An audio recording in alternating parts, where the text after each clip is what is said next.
जय भोले की बच्चों, आप सभी का स्वागत है एक बिल्कुल ही न्यू वीडियो में। इस वीडियो में हम बेटा समझने वाले हैं क्लास 10 इंग्लिश फर्स्ट फ्लाइट की एक बिल्कुल ही नई पोयम जो कि है a tiger in the zoo.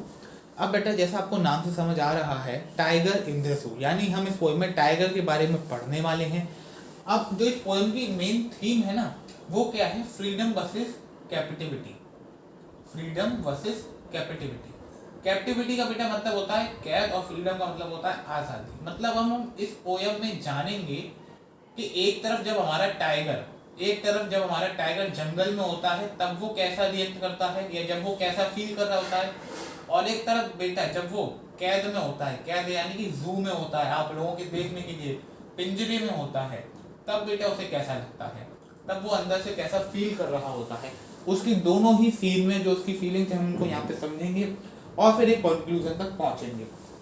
बहुत ही प्यारी पोएम को बेटा लिखा गया है पोएट लेस्ली नॉरिस के द्वारा। लेस्ली नॉरिस इस पोएम के पोएट हैं। पोएट का जरूर आप नाम याद कर लीजिएगा, पूछा जा सकता है कहीं भी और कभी भी। तो चलो बेटा बिना किसी देर के पहला पैरा पोएम का उठाते हैं और वो है सीन हमारे जू का। तो इस पैरे की बेटा पहली लाइन है जहां पर अभी अपना टाइगर कहाँ है? जू में एक केज के अंदर यानी पिंजरे के अंदर कैद है। He stalks in his vivid stripes. Stalks मतलब बेटा मूविंग स्लोली, वो धीरे धीरे बेटा चल रहा है। कैसे चल रहा है? In his vivid stripes. Vivid माने की बेटा क्लियर, क्लियर और कई सारी, ठीक है। स्ट्राइप्स माने की धारियां। तो आप जानते हैं जैसे टाइगर की बेटा बॉडी पे पूरी पे धारियां होती हैं ब्लैक कलर की, तो उन्हीं धारियों के संग वो अपने पिंजरे के अंदर धीरे धीरे चल रहा है। सेकंड लाइन में लिखा है the few steps of his cage, मतलब अपने पिंजरे के अंदर वो कुछ ही कदम चल सकता है, तो वही वो चल रहा है। कैसे चल रहा है? धीरे धीरे अपनी धारियों के साथ, ठीक है। फिर अगली दो लाइन में लिखा है on the pads of velvet quiet in his quiet rage, मतलब चल रहा धीरे धीरे है। किस पर चल रहा है बेटा? पैड्स ऑफ वेलवेट पर। जो वेलवेट क्या होता है? एक टाइप का फैब्रिक होता है, उसके पैड पर वो चल रहा है।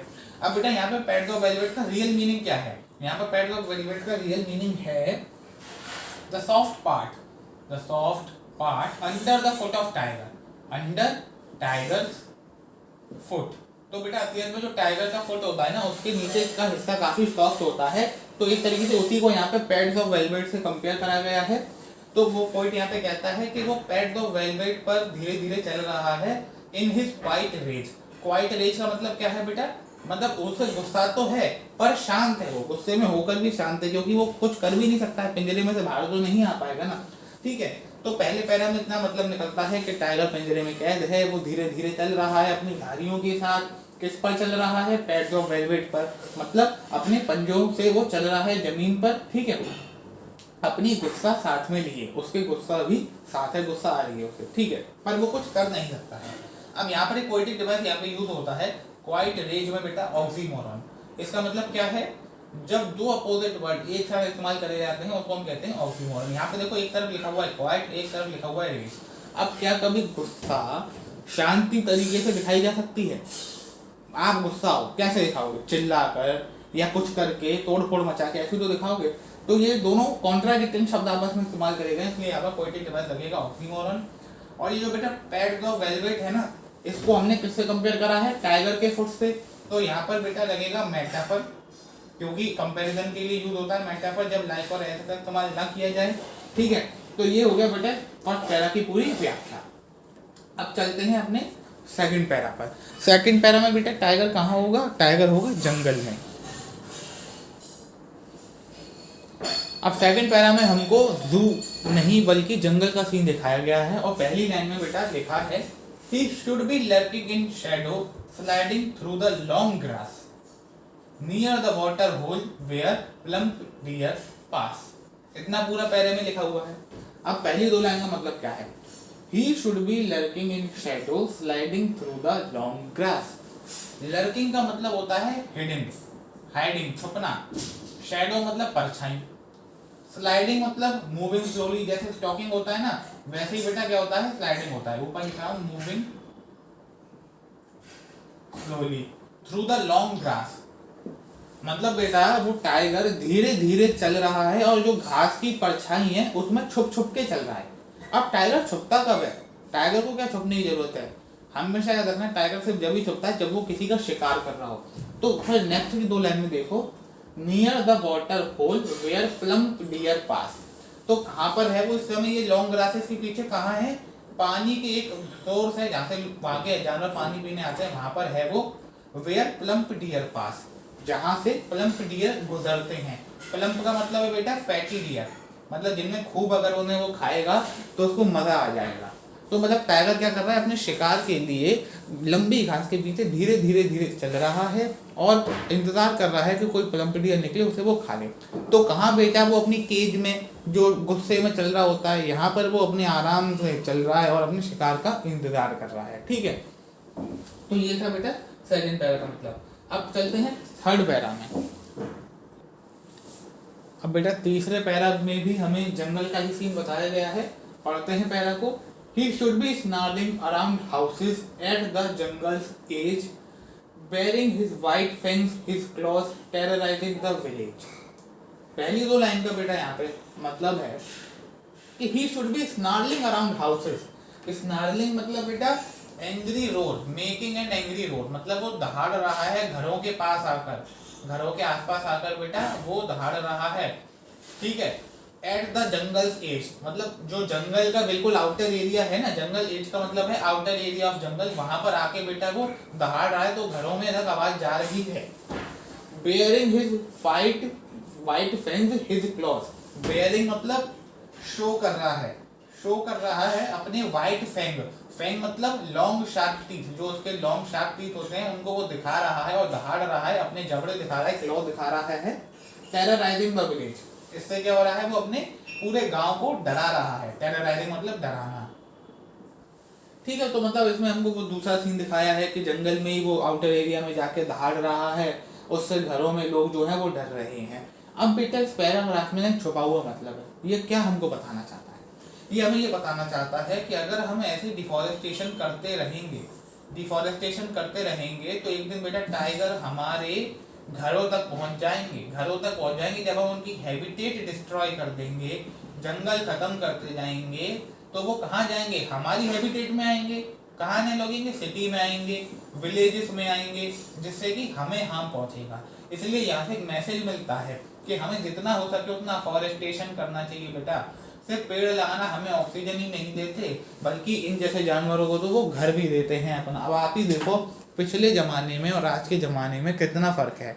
कहाँ पहले जंगल ही जंगल हुआ करते थे, आज जंगल कहीं देखने को नहीं है। हर जगह कंक्रीट सीमेंट की दीवारें खड़ी हो गई हैं, बिल्डिंगें बन गई हैं।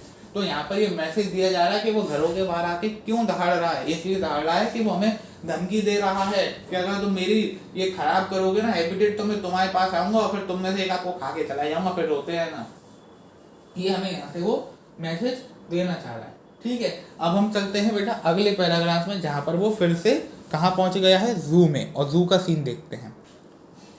अब इस पैरा में हमको बोला गया है कि but he is locked in a concrete cell, his strength behind bars, stalking the length of his cage, ignoring visitors. इसका मतलब क्या है बेटा? पूरे का मैं आपको शॉर्ट में बताऊं कि अब उसकी जो वो कंक्रीट सेल में कैद है, उसकी ताकत जो है वो सलाखों के पीछे है। अब सिर्फ वो अपनी उतनी सी केज में ही चल सकता है, उसकी दूरी नाप सकता है, और वो विजिटर्स को इग्नोर कर रहा है। ये है इसका मतलब। अब जरा लाइन बाय लाइन देखो। But he is locked in a concrete cell. अब जू में तो बेटा वो लॉक है ना एक कंक्रीट के पिंजरे में। हिज स्ट्रेंथ बिहाइंड बार्स, उसकी जो ताकत है उसमें, वो अब बेटा सलाखों के पीछे चली गई है जेल में। ठीक है, stalking the length of his cage. अब वो जो स्टॉक मतलब मूविंग स्लोली, वो चल रहा है धीरे धीरे। अब कहाँ पर? अपने पिंजरे में ही चल रहा है, सिर्फ उतनी लंबाई नाप सकता है वो, एक तरीके से कहें तो, और तो ज्यादा नहीं आगे बढ़ सकता उस केज से। इग्नोरिंग विजिटर, और फिर जो भी विजिटर उसे देखने आ रहे हैं उनकी तरफ देख नहीं रहा है। देख नहीं रहा है का मतलब क्या है? He hate to entertain, he hate to entertain the visitor. वो उनको एंटरटेन नहीं करना चाह रहा है, वो गुस्से में है, वो कह रहा है मुझे यहाँ से जाने दो। बेटा जब आप भी सोचो, कोई चीज़ या कोई क्रिएशन है नेचर की, वो बनी ही जब जंगल में घूमने के लिए, तो आप उसे कैसे पिंजरे में कैद करके रख सकते हैं? जैसे कुछ लोग तोतों को कैद करके रखते हैं या चिड़ियाओं को। इस पर बेटा एक शेर तो बोलता हूँ आज मैं कि इतने ही अच्छे हो चिड़ियों को देते हो दाना पानी, इतने ही अच्छे हो चिड़ियों को देते हो दाना पानी, तो फिर उन्हें रिहा क्यों नहीं कर देते? वो अपना दाना पानी खुद ही ढूंढ लेंगी। तुम उन्हें दाना पानी दे रहे हो, वो भी पिंजरे में रखकर। ये तो वो बात हो गई कि पिंजरे में कैदी को रख के जिंदा रखने के लिए खाना दिया जा रहा है। अगर आप असलियत में एक अच्छे इंसान हो तो उनको फिर रिहा कर दो ना, फ्री कर दो ना बेटा, ये समझो यहाँ से, ठीक है। तो ये था इस पैरा का मतलब। अब इस फिर हम लास्ट पैरा पर चलते हैं जहाँ पर वो जू में ही है। अब ये लास्ट पैरा है पोएम का, ये है he hears the last voice at night the patrolling cars and stares with his brilliant eyes at the brilliant stars। ठीक है, इसका मतलब क्या है? पहली दो लाइन का समझो। He hears the last voice at night, तो वो रात को सोने से पहले आखिरी आवाज सुनता है। किसकी सुनता है? The patrolling cars की। बेटा पेट्रोलिंग कार्स क्या होती है? जो कीप वॉचिंग, मतलब देखती रहती है कोई जानवर कुछ गलत तो नहीं कर रहा है, या कोई एकदम बीमार तो नहीं हो रहा है, या कुछ हो तो नहीं गया किसी को, तो वो कार्स की वो आवाज सुनता है। वो अपने ऊपर हूटर लगा के आती है, वही एम्बुलेंस वाला, ठीक है। And stairs with his brilliant eyes, और फिर वो अपनी ब्रिलियंट आंखों से बेटा स्टेयर कर रहा है। स्टेयर मतलब घूरना, घूर रहा है। क्या घूर रहा है बेटा? पहले तो ब्रिलियंट का मतलब समझो। ब्रिलियंट मतलब जिन आंखों में उम्मीद हो, hope, hope in his eyes को लेकर बेटा वो स्टेयर कर रहा है, घूर रहा है। कैसे घूर रहा है? At the brilliant stars. यहाँ पे ब्रिलियंट का मतलब है शाइनिंग स्टार, वहां पर ब्रिलियंट का मतलब था होप, यहाँ पर मतलब है शाइनिंग स्टार। तो मतलब उन आंखों को, उन सितारों को अपनी आंखों से देख रहा है और सोच रहा है कि एक ना एक दिन तो मैं यहाँ से आज़ाद हो ही जाऊंगा, या यहाँ से फ्री हो ही जाऊंगा बेटा। तो इस उम्मीद में वो रात भर देखता है वहाँ पे और अपना सो जाता है।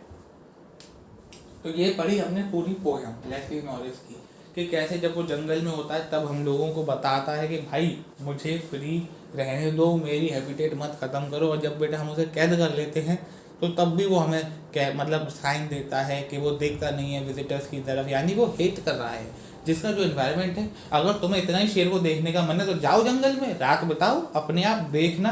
अरे शेर तुमसे हाथ में ला के जाएगा, देखने की क्या बात है भाई, सीधी बात है बेटा। मुझे इसलिए लगता है कि इनका मैसेज बिल्कुल सही है इस पोएम से। अब इस पोएम की थीम पर आओ। थीम मैंने जैसा कि शुरू में ही बताई है क्या?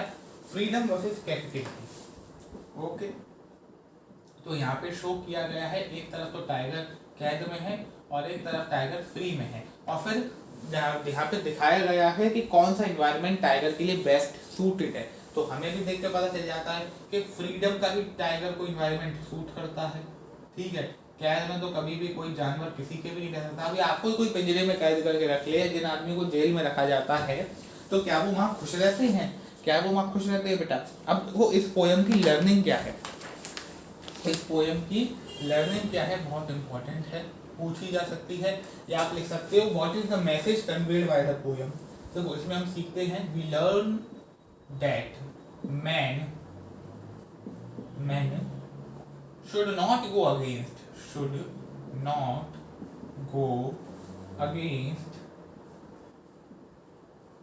the nature by putting wild animals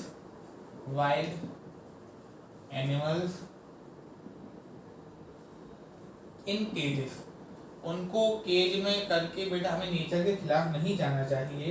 animals to have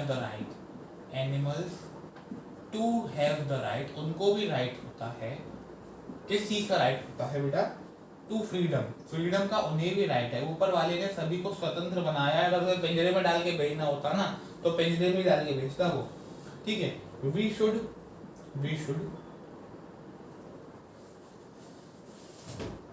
respect their freedom, हमें उनके फ्रीडम की इज्जत करनी चाहिए, उनके हैबिटेट को नहीं डिस्ट्रॉय करना चाहिए। ऐसा नहीं कि अपने घर बनाने के लिए दूसरों की जगह पे बेटा अपना हक जमा लो, ठीक है। They belong to the forest